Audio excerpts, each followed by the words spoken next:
વિદ્યાર્થી મિત્રો નમસ્કાર। આજે આપણે પ્રકરણ 15 આર્થિક વિકાસ એના પ્રશ્ન 5 વિકાસશીલ અર્થતંત્રના લક્ષણો જણાવો એની ચર્ચા કરીશું। તો મિત્રો સૌપ્રથમ આપણે એની પ્રસ્તાવના જોઈએ તો વિશ્વ બેંકના 2004ના વિશ્વ વિકાસ અહેવાલમાં $735 થી ઓછી આવક ધરાવતા દેશોને વિકાસશીલ અર્થતંત્ર ધરાવતા દેશો તરીકે ઓળખવામાં આવે છે।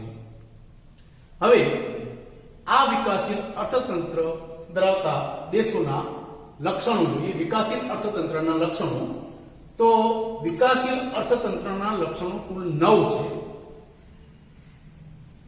પહેલું નીચી માથાદીઠ આવક।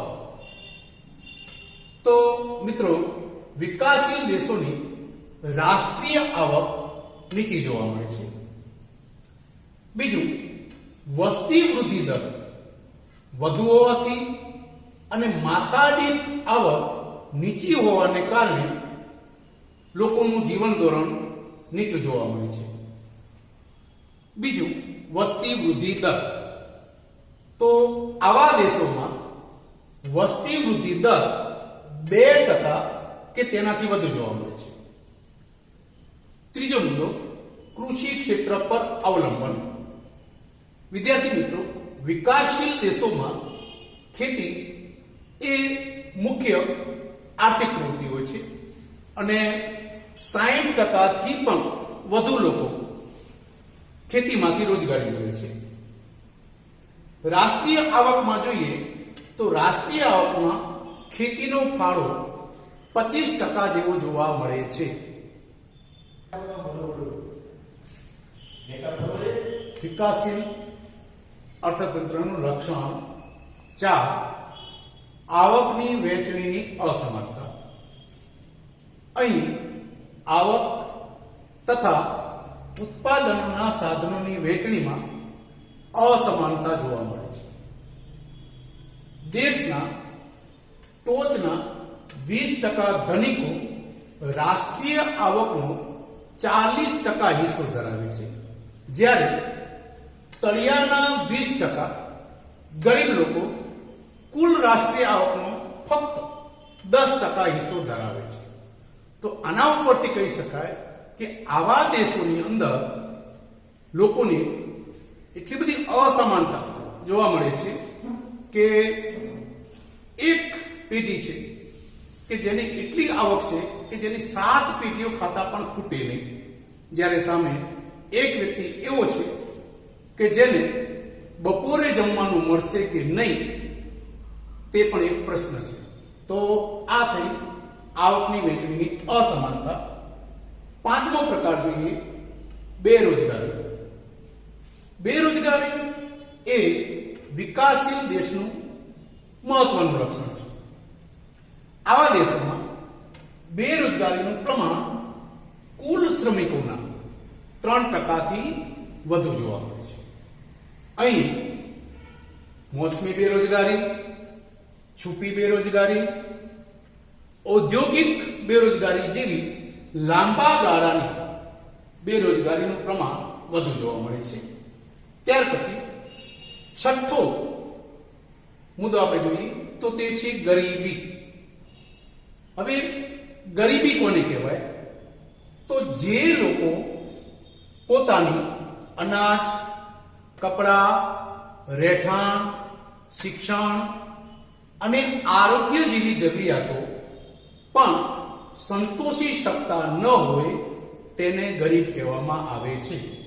હવે વિકાસશીલ દેશોની વાત કરીએ તો વિકાસશીલ દેશોમાં આવા ગરીબ લોકોનું પ્રમાણ કુલ વસ્તીના 3 ભાગ જેટલું જોવા મળે છે। વિકાસશીલ અર્થતંત્રના લક્ષણોમાં લક્ષણ 7 દ્વિમુખી અર્થતંત્ર। આવા દેશોમાં અર્થતંત્રનું માળખું દ્વિમુખી સ્વરૂપનું જોવા મળે છે। એક બાજુ ગ્રામ્ય વિસ્તારમાં પછાત ખેતી, જૂની યંત્ર સામગ્રી, રૂઢિચુસ્ત સામાજિક માળખું અને ઓછું ઉત્પાદન જોવા મળે છે. જ્યારે બીજી બાજુ જોઈએ તો શહેરી ક્ષેત્રમાં આધુનિક ઉદ્યોગો, નવી ઉત્પાદન પદ્ધતિ, આધુનિક યંત્રો તથા વૈભવશાળી જીવનશૈલી જોવા મળે છે. આઠમું જોઈએ પાયાની અપર્યાપ્ત સેવાઓ. અહીં એટલે કે વિકાસશીલ અર્થતંત્ર ધરાવતા દેશોમાં પાયાની સેવાઓ જેવી કે શિક્ષણ, વાહન વ્યવહાર, સંદેશાવ્યવહાર, વીજળી, આરોગ્ય, બેન્કિંગ વગેરેનો ઓછો વિકાસ જોવા મળે છે. નવમું અને છેલ્લું લક્ષણ આપણે જોઈએ આંતરરાષ્ટ્રીય વ્યાપારનું સ્વરૂપ. તો આવા દેશો કૃષિ પેદાશો, બગીચા પેદાશો તથા કાચી ધાતુ નિકાસ કરે છે, જેની બજારમાં આંતરરાષ્ટ્રીય બજારમાં જોઈએ તો માંગ ઓછી અને ભાવ નીચા જોવા મળે છે. આયાતની વાત કરીએ તો વિકાસશીલ દેશો આયાતમાં ઔદ્યોગિક પેદાશો, યંત્ર સામગ્રી જેની આયાત કરે છે, જેના આંતરરાષ્ટ્રીય બજારની અંદર ભાવ બહુ ઊંચા હોય છે, જેથી આયાત પાછળનો ખર્ચ વધી જાય છે. તો મિત્રો આ આપણે અર્થતંત્રના 9 લક્ષણો જોયા. ભારત પણ સમાપનમાં જોઈએ તો ભારત પણ એક વિકાસશીલ અર્થતંત્ર ધરાવતો દેશ છે. એટલે ઉપર મુજબના 9 લક્ષણોમાંથી વધતી ઓછી પ્રમાણે આ લક્ષણો, આ સ્વરૂપ ભારતમાં પણ જોવા મળે છે. વિદ્યાર્થી મિત્રો, ત્યાર પછીનો પ્રશ્ન 6, ઉત્પાદનના સાધનો કેટલા, કયા કયા સમજાવો.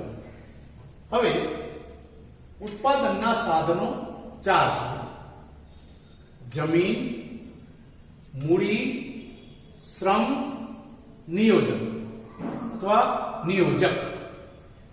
હવે આ ઉત્પાદનના સાધનોની આપણે સમજ મેળવી. સૌથી પ્રથમ આવે છે જમીન. તો અર્થશાસ્ત્રની પરિભાષા જરાક અલગ છે. આમ આપણે જમીન એટલે પૃથ્વીનો જે ઉપરનો પોપડો છે એને આપણે જમીન કહીએ, પણ અર્થશાસ્ત્રની પરિભાષામાં જમીન એટલે ઉત્પાદનમાં ઉપયોગમાં લેવાતી તમામ કુદરતી સંપત્તિ. ફરી પાછું, જમીન એટલે ઉત્પાદનના ઉપયોગમાં લેવાતી તમામ કુદરતી સંપત્તિ જેવી કે જંગલો, નદીઓ, પર્વતો, ખનિજો, ધાતુઓ વગેરેનો સમાવેશ જમીનમાં થાય છે. ટૂંકમાં કે કુદરતી સંપત્તિ હોય અને એનો આપણે ઉત્પાદનની અંદર ઉપયોગ કરતા હોઈએ તો એને જમીન કહે છે. બીજું, આમ જમીન ઉત્પાદનનું કુદરતી સાધન છે.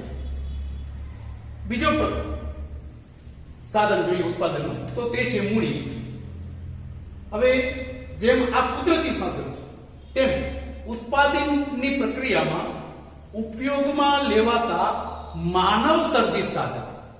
જમીનની અંદર આપણે જોઈએ કુદરતી સાધન કે જેનો આપણે ઉત્પાદનમાં ઉપયોગ કરીએ છીએ. મૂડીની અંદર આપણે જોઈએ તો ઉત્પાદનના ઉપયોગમાં લેવાતા માનવ સર્જિત સાધન. કયા? તો કે યંત્રો, ઓજારો, મકાનો, આવા બધા માનવ સર્જિત સાધનોનો સમાવેશ મૂડીમાં થાય છે. ત્રીજું આપણે જોઈએ શ્રમ. ઉત્પાદનનું ત્રીજું સાધન શ્રમ. શ્રમ કોને કહેવાય?